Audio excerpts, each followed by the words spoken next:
Welcome to the Rogers Kakasungura YouTube channel.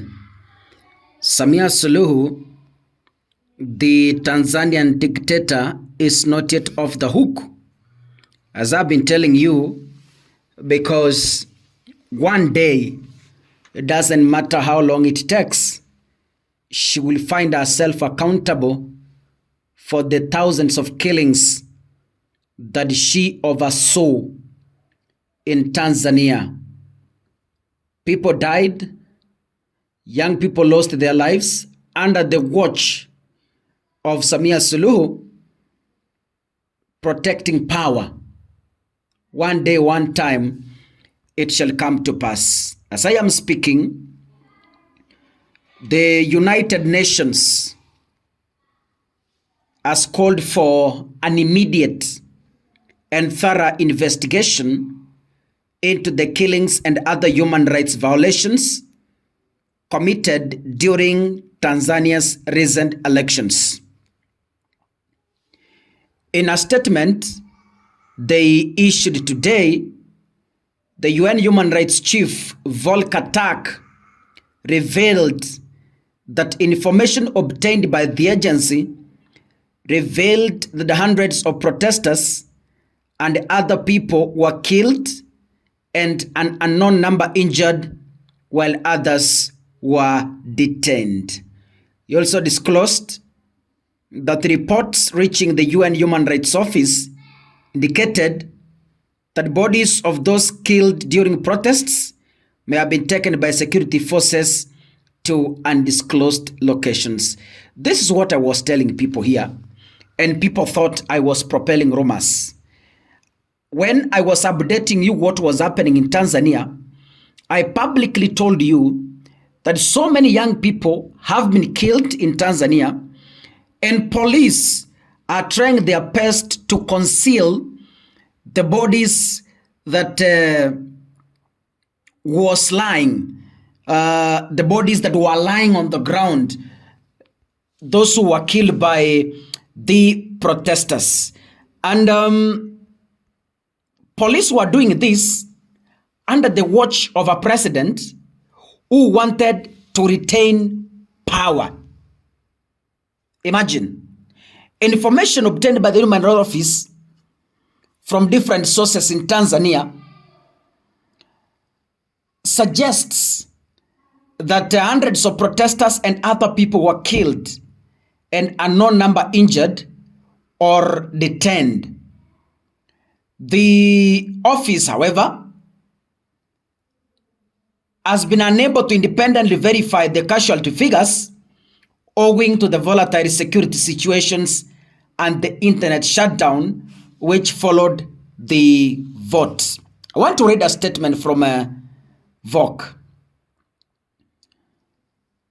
Reports of families desperately searching everywhere for their loved ones, visiting one police station to another, and one hospital after another are harrowing.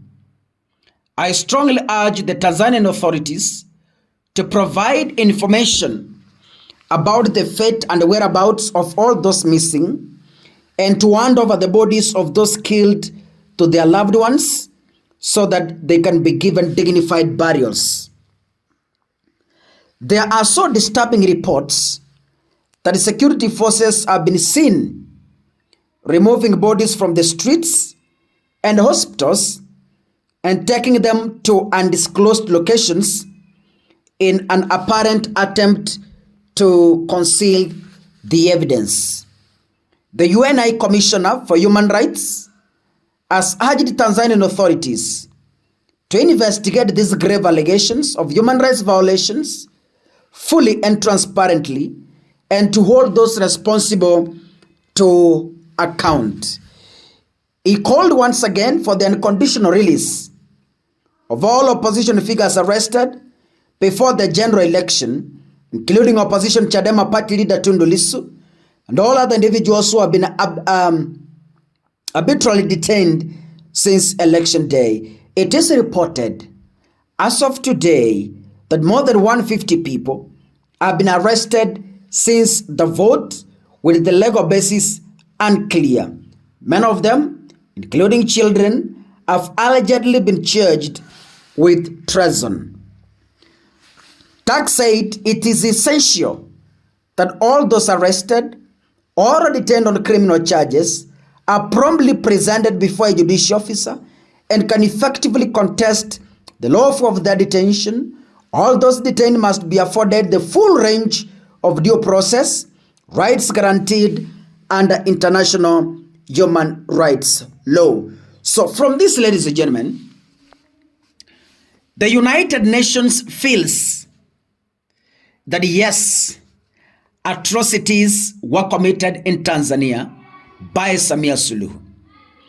And the United Nations is mounting pressure on Samia Suluhu to come forward in the public domain and record information on, number one, how many people were killed in Tanzania, how many people were injured in Tanzania, how many bodies have been moved to undisclosed location, how many people have been arrested, how many have been presented before the court of law, how many people are missing. Because as much as you are the president, you don't own the powers. You are also under scrutiny from other authorities that are above you.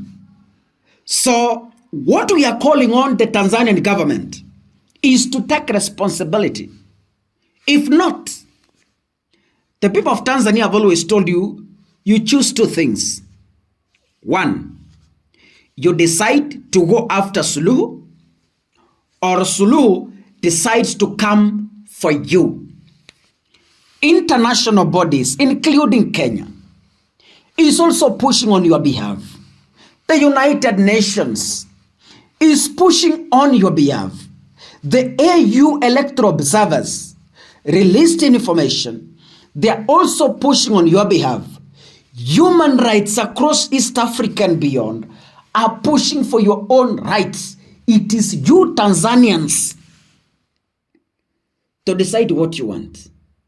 We can push from our end, but if you do not want it, still it will die like that. Suluhu is hamjapata Suluhu bado. Hamjapata Suluhu bado. I hope this pressure will push Samia Suluhu to come forward and answer to the allegations. She is afraid of coming. All she did is to send the vice president, Emmanuel. She sent the vice president to come and address the people. Yeye mwenyewe amechificha. She is hiding. Na hajaongea. God bless you.